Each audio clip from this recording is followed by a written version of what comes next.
Hey guys, it's Julia and welcome back to my channel. Today I'm going to be talking about all the books that I read in November. And yes, I know it's really late, but better late than never. So let's get into it. I'm here, I'm in front of a Christmas tree, feeling very festive. I've got my coffee because God knows I need it today. Who else? So, just taking a sip. And yeah, let's get into it.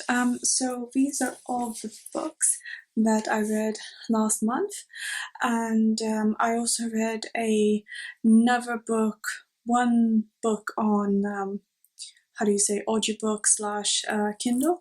I had it from my library, so I was able to get both copies. But anyway, without further ado, let's go through them. I'm not going to spend a lot of time talking about each of these books because I'm going to be here forever, because I read in total 6 books. Yeah. And by the way, some of these books I did read for the Gilmore-a-thon, so yeah, I'm going to talk about that as well, which was really fun.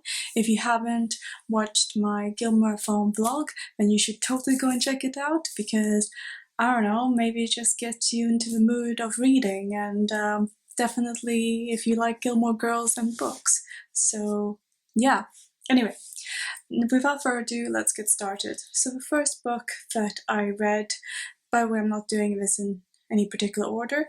The first book that I read in November was The Invisible Life of Addy LaRue by V.E. Schwab. God, this book, I don't want to ruin it or spoil it, but like, oh, this book is so good. This is a adult fantasy novel, and it's about this woman, Addy LaRue, who she is born into, I believe, the 1700s, and basically she makes a deal with the devil following her desperate plea to escape an unwanted marriage, and basically she makes a deal with the devil, but the catch is that she is invisible, and not in the sense that she see through, but like she is invisible to everybody, and they will never remember, and whoever who meets her does not remember her until one day one stranger does remember her, and basically it's about her life, and you follow her through different like centuries, and I really love this book, guys. If you want my full thoughts about this, remember, make sure you check out my review of this book, because I actually have a full review, and yeah, but I really loved this book, and I gave it 5 stars, so yeah. The next book that I read, and this was part of the Gilmore-a-thon, was The Poet X by Elizabeth Acevedo. I actually, so this is, I had read all of Elizabeth Acevedo's books except this one before I started reading this one, and I'm so glad I did, because I really enjoyed this book.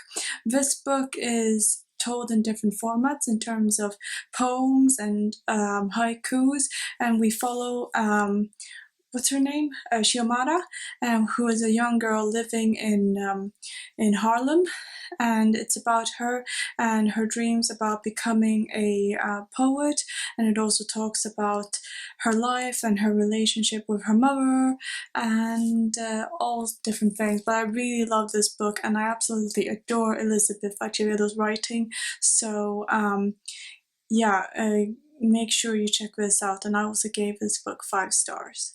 So yeah. And then the next book that I read, well, to be quite honest, the rest of the books that I read were part of the Gilmore-a-thon, except the one on Kindle. So the next book that I read was American Royals, and this was a book that I have been meaning to get to the whole year, and I'm so happy that I read it, because I really enjoyed this book as well.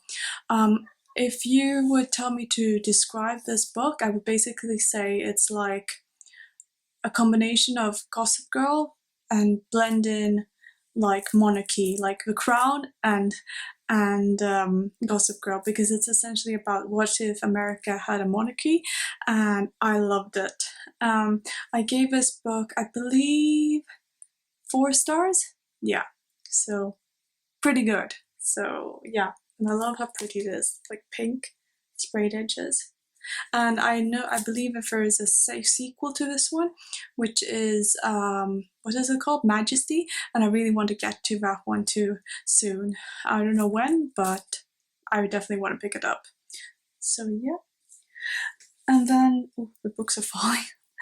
Let me see here. Next book that I read was The Girl in the Tower by Catherine Arden. And this book, guys, had been on my TBR for such a long time, but I was specifically saving it for the winter time or around Christmas, because this book is set during the winter and in Russia, and this is a young adult fantasy novel, and it's inspired by Russian folklore, and this is the second book in the series. The first book is called The Bear and the Nightingale, and which I really enjoyed as well. I read that one ages ago, but yeah, this is the sequel, and we basically follow a young girl who is Vasya, and yeah, she basically has powers that she can talk to like demons, and also like yeah, she basically has magical powers, but it's really inspired by Russian folklore. It's set in Russia, and I really enjoyed it as well. I'm not going to give any spoilers, but yeah, and this book is perfect for winter because, you know, obviously like wintry scenery, and yeah. And I believe I gave this book 4 out of 5 stars. Yeah. And then the next book that I read was The Girl and the Goddess by Nikita Gill, and this one is a no, I don't think it's young adult. Is it? Does it say? No. No, so this book is an adult collection of poetry, and also in different formats, and I think it is. So we talk about this girl whose name is, what is her name? Paro, and she is an Indian girl who grows up in India, and basically she talks about her childhood and different things, different topics that comes to her life, and then eventually we see how she grows up and how she moves on. But this is a really beautiful set of poetry and a story told through poetry, and it's inspired by Indian mythology, because she basically, the character Paro, she talks to the Indian gods like throughout her childhood, like as a sort of comfort, and like they become like kind of friends. Yeah, that's kind of blended in as well. So, and I really enjoyed this book. I have to say though, it has a lot of trigger warnings, and I believe that the dust jacket actually says it. So what does it say here? Just so you're aware. Oh yeah, it doesn't say in the dust jacket, it's one of the first pages. Here, it says here, characters in this book persevere through anxiety, bigotry, biphobia, body shaming, bullying, child abuse, depression, guilt, homophobia, internalized misogyny, sexism, poverty, racism, sexual assault, terrorism, violence, and more. So yeah, if you're triggered by any of these, maybe not, but I really enjoyed this book, and the poetry is so stunning, and I believe that this is a debut novel from the author. I believe Nikita Gill has written a lot of poetry before, but this is her debut novel, and I really enjoyed it, and it's so pretty as well. So yeah, I believe I gave this 4 or 5 stars. I think 4, because to be honest, for me, poetry is not always a hit. but I say that and I've read 2 books, which is kind of like poetry style. But anyway, yeah, no, I think I gave it 4 stars. So, oh god, this cover is so beautiful. It's like, and I just need to show you this book because like the beginning, it's like all kind of rainbow color, like, oh, it's so beautiful, and the writing is beautiful. So yeah. And then the final book that I read in November was on Kindle, so I'm going to insert a picture here, and that is Why I'm No Longer Talking to White People About Race, and it's by, God, I can't remember the author's name. It's something any Lodge. I can't remember. It's like a really long name. Sorry. But this is a non-fiction book. Wow, surprise, I read a non-fiction book, which I do, just not very often. But yeah, this is a non-fiction book, and it's basically the author. She is, I believe has a blog, and I believe a couple years ago she wrote an article on her blog, and the subject was why I'm no longer talking to white people about race, and she is a black author and a black woman living in the UK, and essentially she talks about the problem with race and how racism still very much exists in the UK, and like kind of the history of it. And that blog post kind of went viral for her, and which led to this book.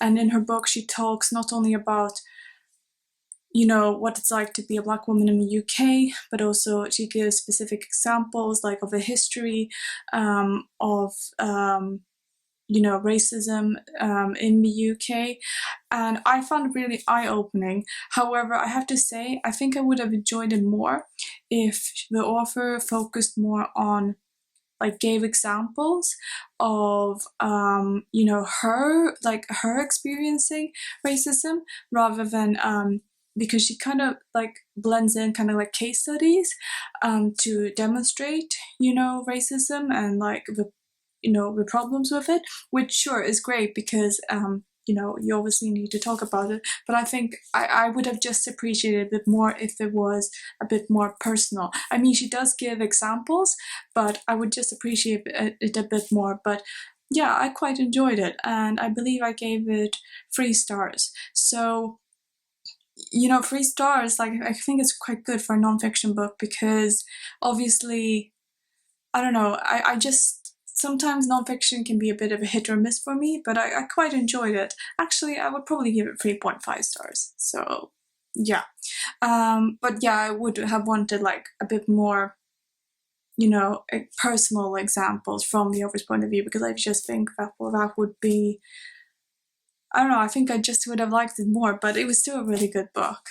And I listened to the audiobook as well as reading it on ebook. And I believe that if I'm not mistaken, I'm pretty sure that the audiobook is narrated by the author. So, which I really like. I really like when authors are the narrator for the audiobook. So, yeah. Anyway, what did I say? Yeah, I did say that I gave it 3.5. Yeah, 3.5 stars. And yeah, so that's all the books that I read in November.